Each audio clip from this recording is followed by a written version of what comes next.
Welcome to Channel 24. Today I'm joined by Mick, a retired Australian Army Major General, military strategist, author and a strong advocate for Ukraine. We'll be talking about why Russia's offensive has slowed to historic low, why the Kremlin may not be able to afford peace, how pressure on Washington could shape negotiations, and what this war is teaching China, NATO and the world about drones, artificial intelligence and the future of modern warfare. General Ryan, welcome to Channel 24. Thanks, Natalie. It's great to be with you again. I think it's important to begin with that Kyiv just got through another deadly attack on Ukrainian capital, and not only. And Russia launched a lot of rockets over our cities. We call it in Ukraine ballistic diplomacy. So why do you think, amid peace negotiations on Thursday, they are still launching rockets? What do they want from Ukraine? Well, unfortunately, Russia doesn't want peace. It wants to achieve Putin's maximalist aims for the war, which is a subjugation of Ukraine and its people, and to extinguish Ukraine as a nation. That's why Russia is using this ballistic or terror diplomacy, not just against your cities, but as we've seen recently, against civilian trains running between Ukrainian cities.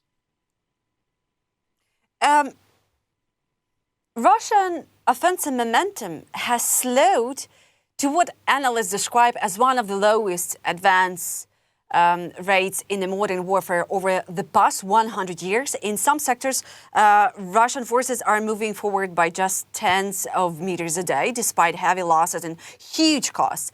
So my question, General Ryan, is what does it tell us about Russia's military strategy and capacity that its offensive is moving slower than many historical campaigns, even slower than World War I offensives?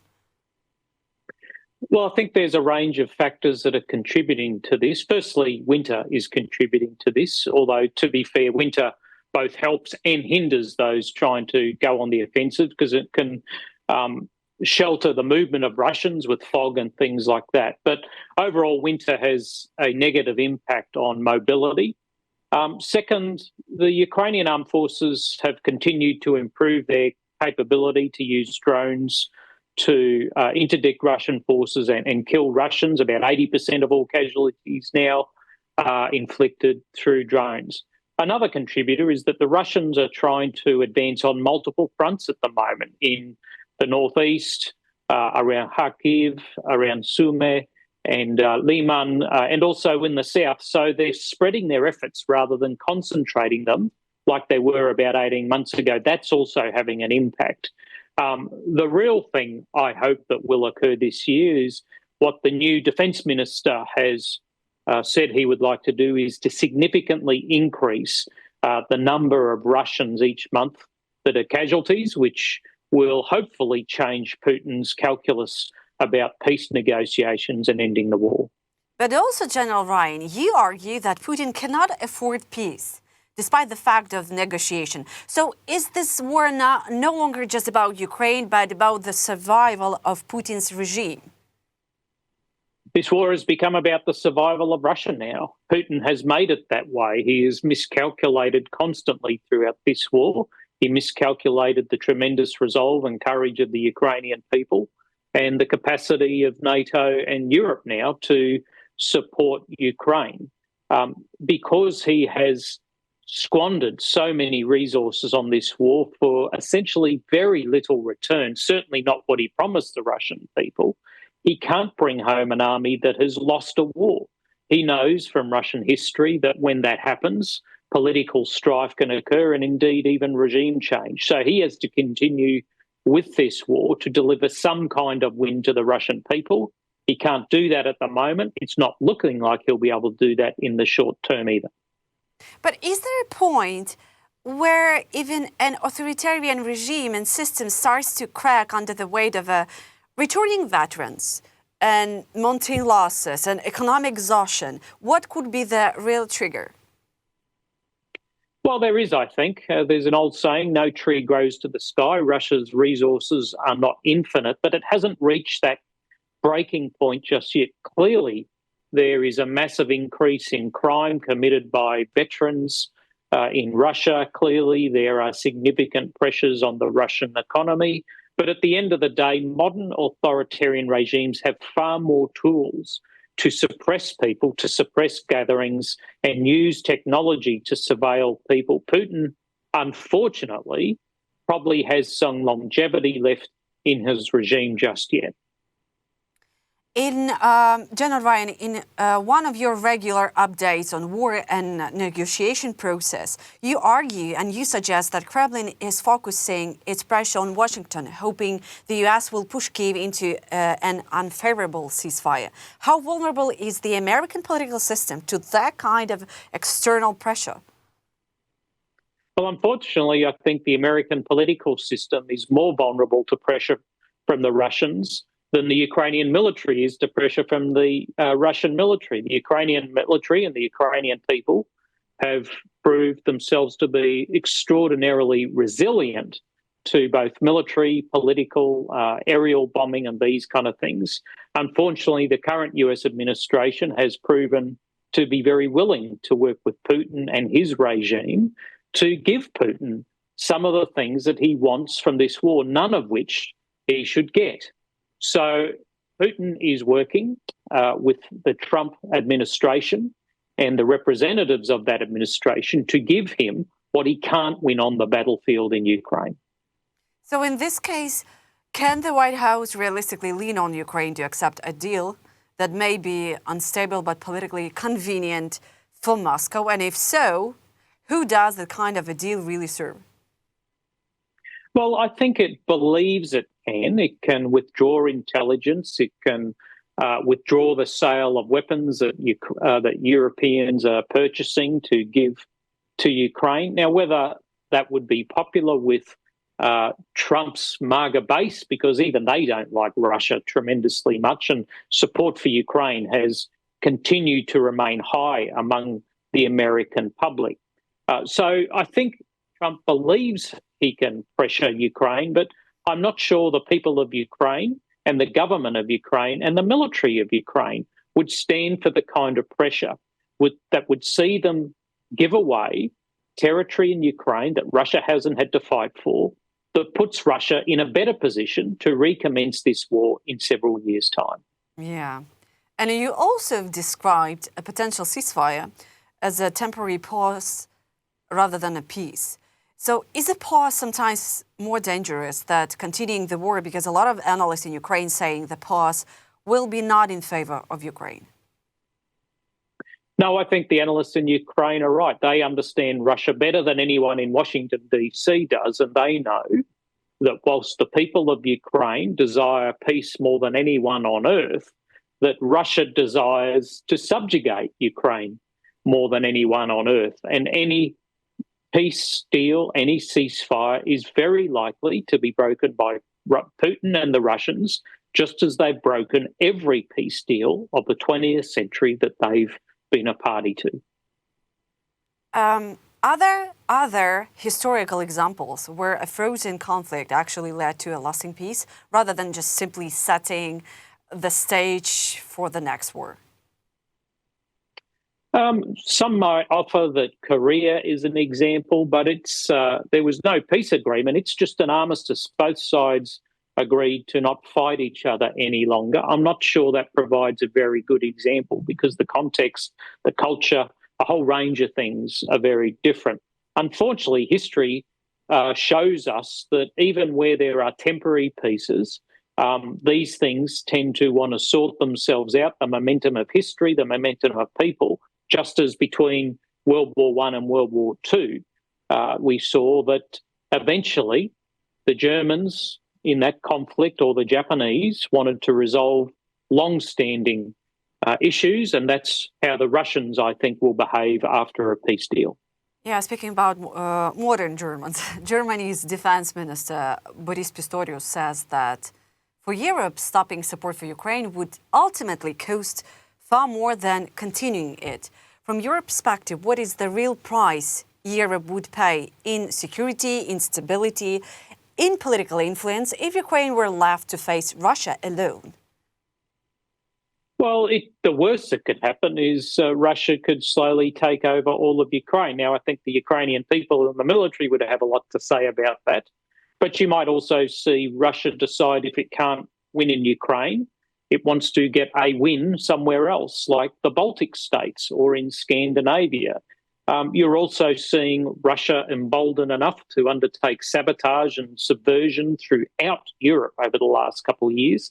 So Europe is fighting this war on a whole range of fronts. Even though it doesn't have boots on the ground in Ukraine, it is doing a lot to try and deter Russia. The challenge, however, is it will have to do a lot more for Ukraine to win and for Europe to deter Russia from further military aggression. While reading your articles, General Ryan, you often place Ukraine and Taiwan in the same strategic framework. Why do you see them as linked in the same global security question?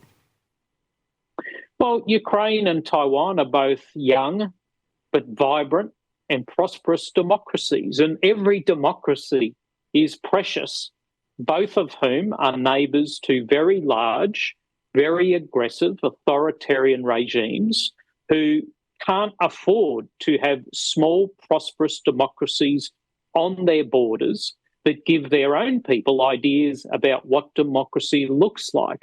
So both Ukraine and Taiwan are beacons of freedom for people in Russia and China that the authoritarian regimes do not want to exist. If Beijing is watching Ukraine closely, what is the single most important lesson you believe China is drawing from this war? Well, gee, there's a lot. But I guess the most important one is the will of the people of Ukraine to hold out against all the military, the information, the terror, the economic coercion and aggression that Russia has subjected Ukraine to over the last 11, 12 years or so. China will be looking at that and wondering, will the Taiwanese do the same? And hoping that they will not, but it's very likely that they would. I was reading that Russia's missile production now depends so heavily and massively on Chinese components and supply chains. Does this shift the war from a Russia-Ukraine conflict war into a broader China-West confrontation by proxy? And at what point does Europe need to stop treating Beijing as only as a trade partner? Well, China's been at war with the West ever since it joined the World Trade Organization in the 1990s. It has been stealing hundreds of billions of dollars of intellectual property every year. It's been in an ideological competition. And since the beginning of this war, it's been buying Russian energy to provide them with hard currency. It's been providing them with dual-use goods, and it's been providing them with machine tools, with engineers to streamline Russian munitions and drone production. They are, whether they want to hear this or not, a party to this war. NATO has described them as the largest single enabler of Russia's war effort. And I think that future historians will look back on Chinese support as having been crucial to Russia's ability to continue its war against Ukraine.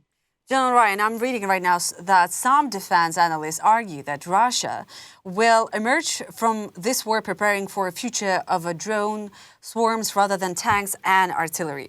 Do you see the next major war being fought more in the air than on the ground?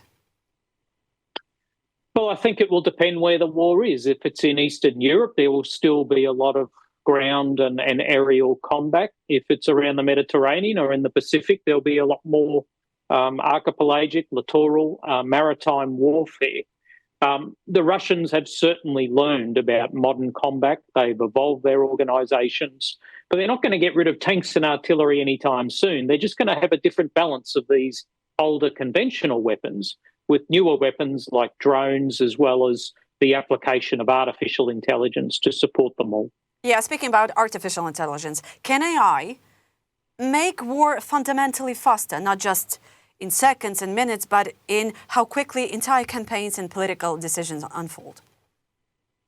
Well, it certainly can help tactical commanders make faster decisions. It can help them make better quality decisions when they're tired and wet and hungry and in the field for months at a time.